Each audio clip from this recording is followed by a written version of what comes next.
Nama dan dari mana? Nama saya Ayas Tuan Kota. Saya kebetulan dari Maluku dan dosen baru di Universitas Balikpapan. Teknik industri. Oke, satu kata buat Pak Rocky Gerung, Anda memang prof. Oke, terima kasih. Dan hari ini saya akan menggeleng kepala juga. Dari semua pemikiran Pak Prof, saya ikuti walaupun beberapa poin yang banyak yang saya tidak sepakat juga.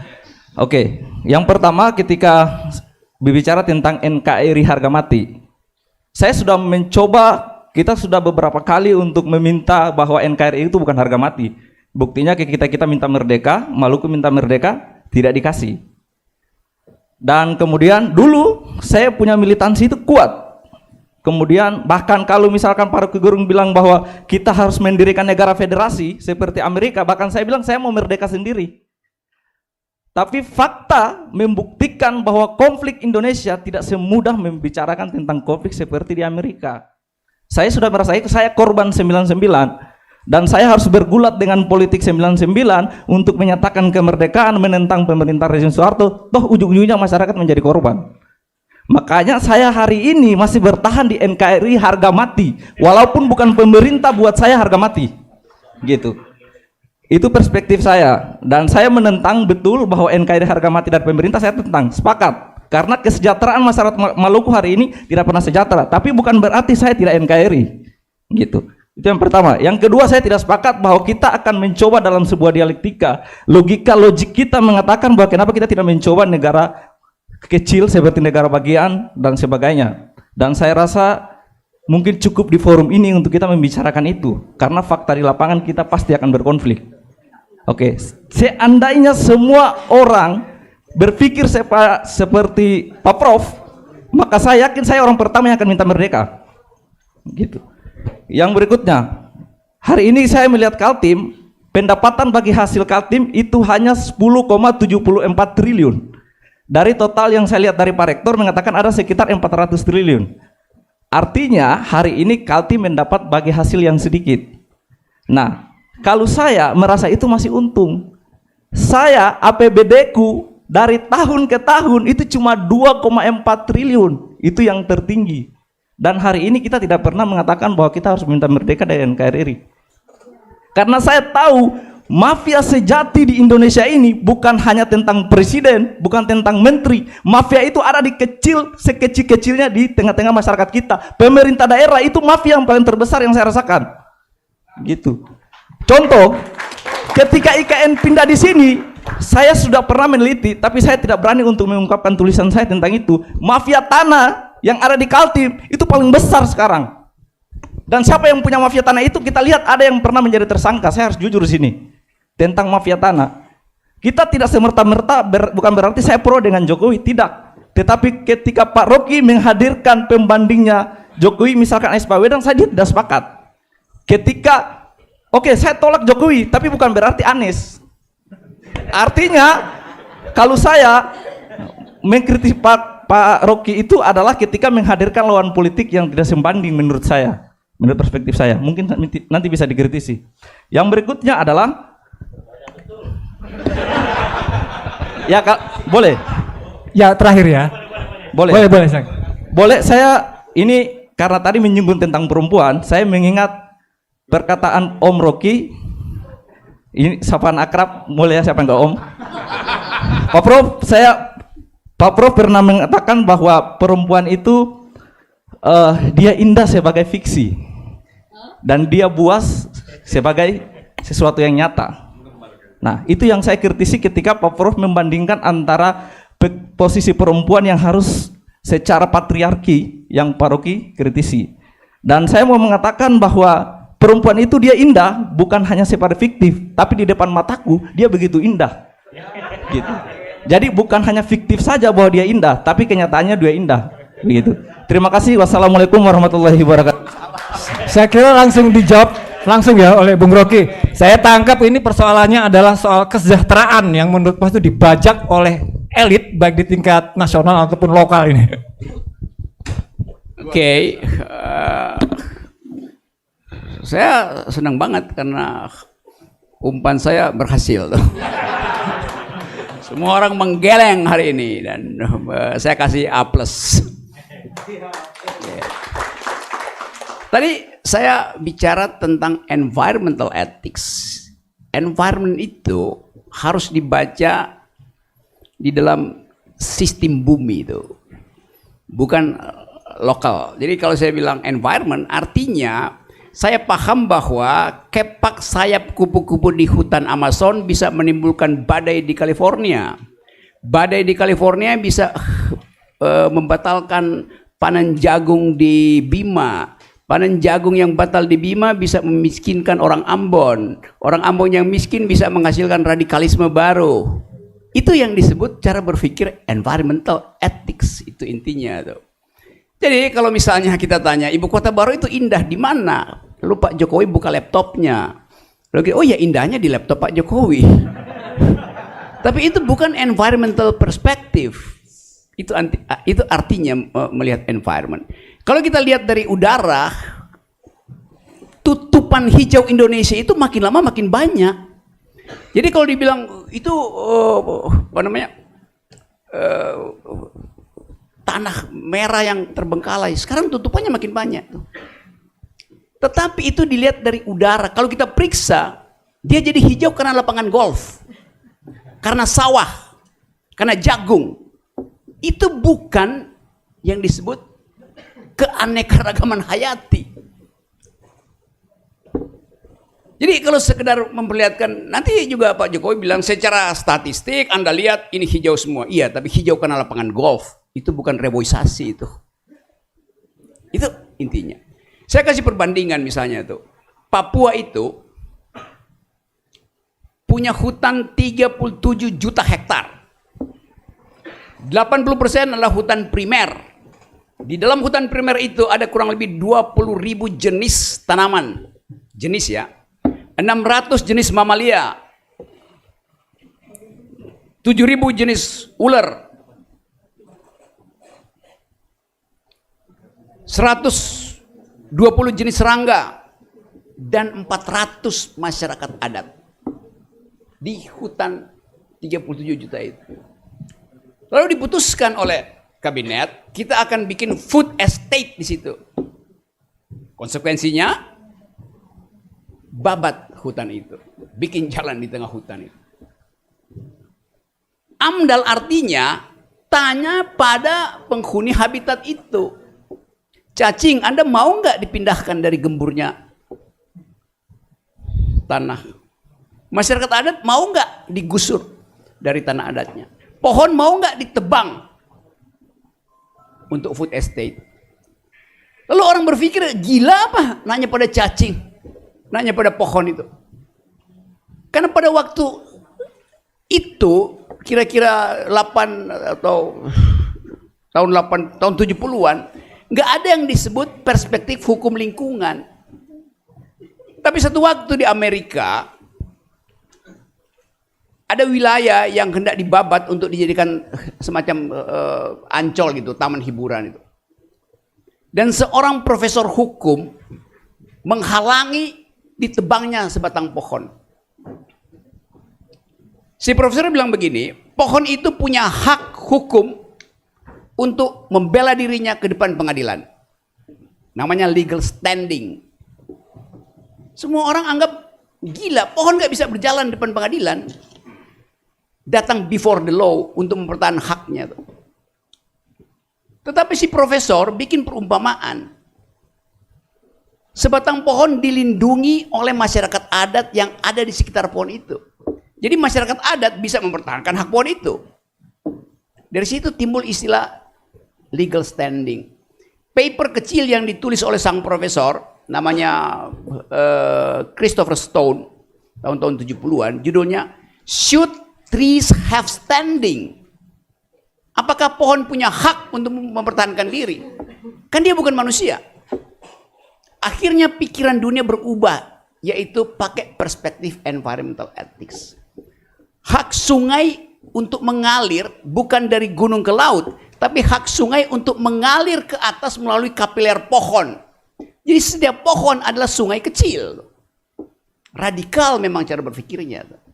Jadi kalau kita tebang pohon di Kalimantan, kita juga menutup aliran air dari akar ke ujung daun. Itu yang disebut cara berpikir environmental.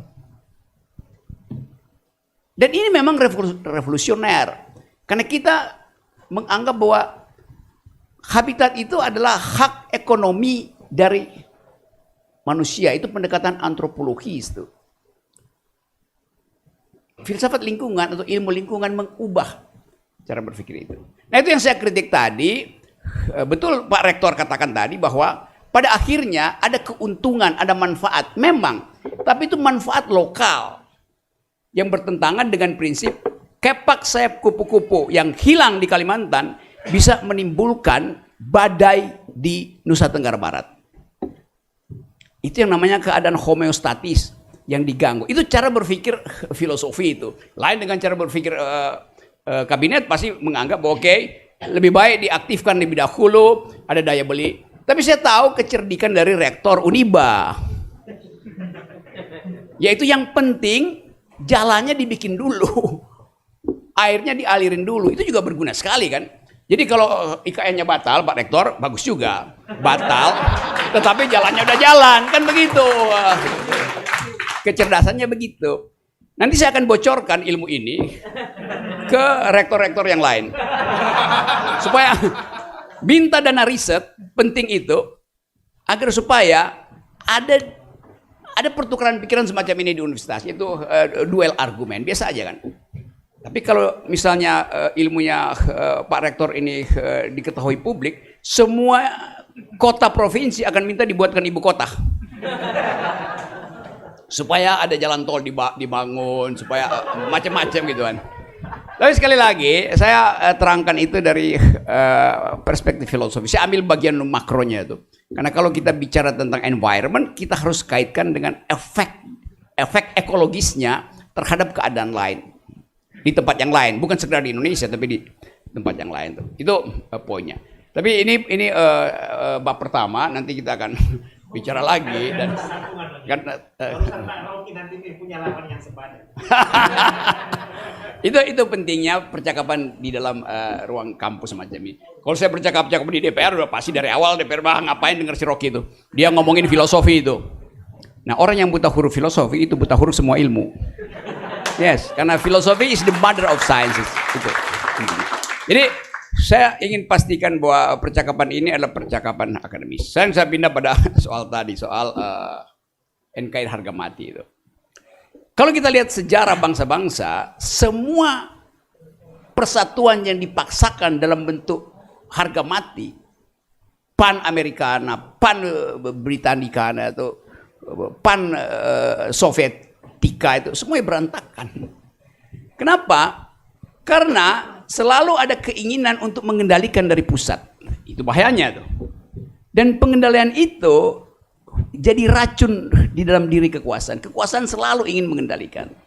Nah, kehangatan demokrasi menghendaki ada kelegaan untuk memberi kesempatan orang memikirkan hal yang lain. Hari ini saya mau mendirikan negara Islam itu. Besok saya berubah pikiran.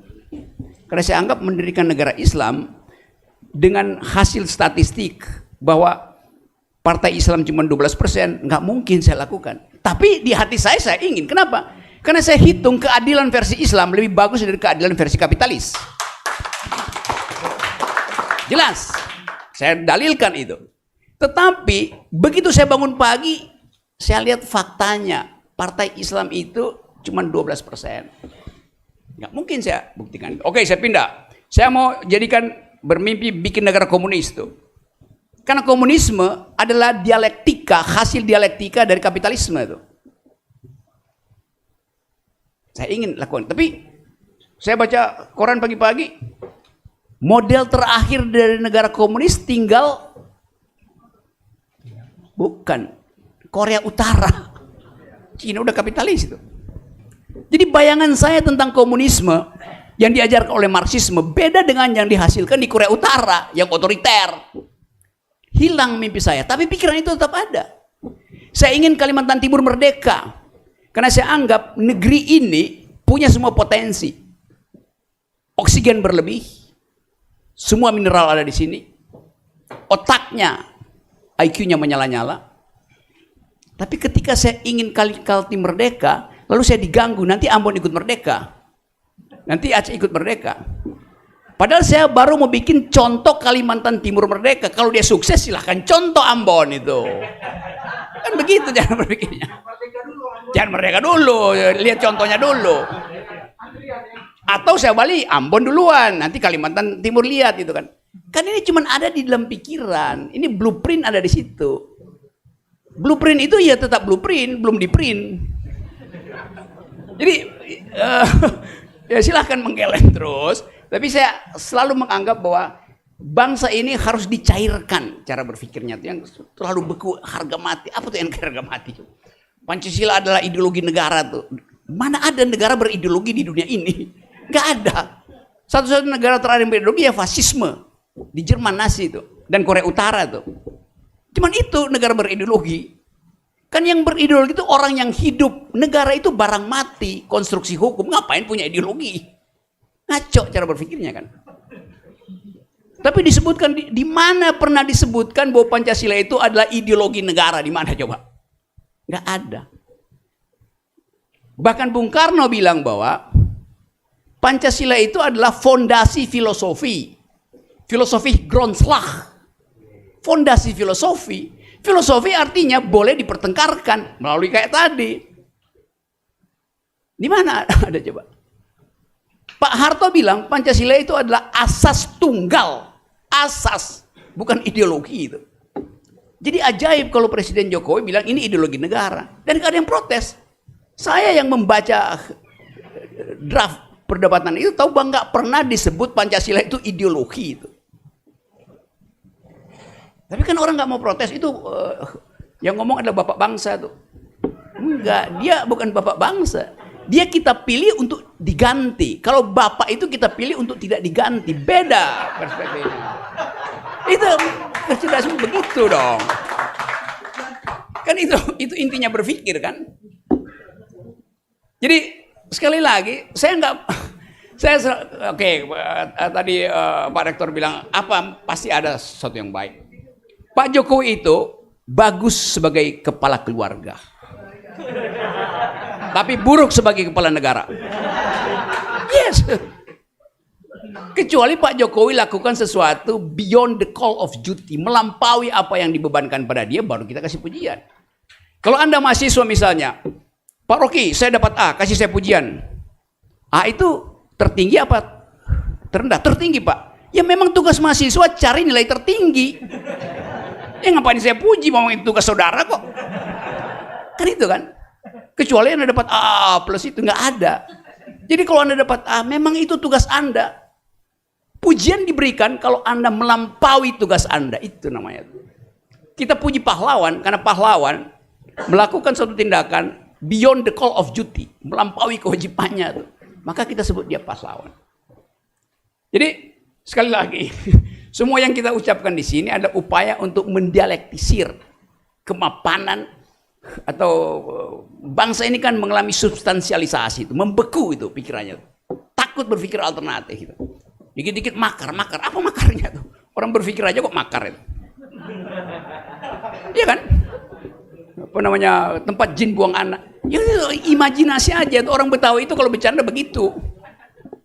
Tapi kemudian ada yang melapor, pasti bukan masyarakat adat yang melapor. Ada orang Jakarta yang melapor, baru kedengaran sama masyarakat adat, baru heboh tuh.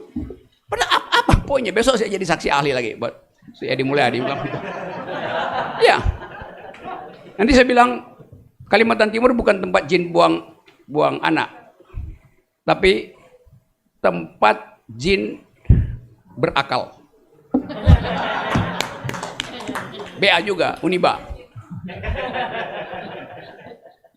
Ya, teman-teman, saya mengerti bahwa kita tidak punya, udah lama bangsa ini tidak punya teman berpikir. Sehingga kita hanya mengangguk-angguk. Jadi gelengan Anda hari ini adalah kenikmatan berpikir kita bersama.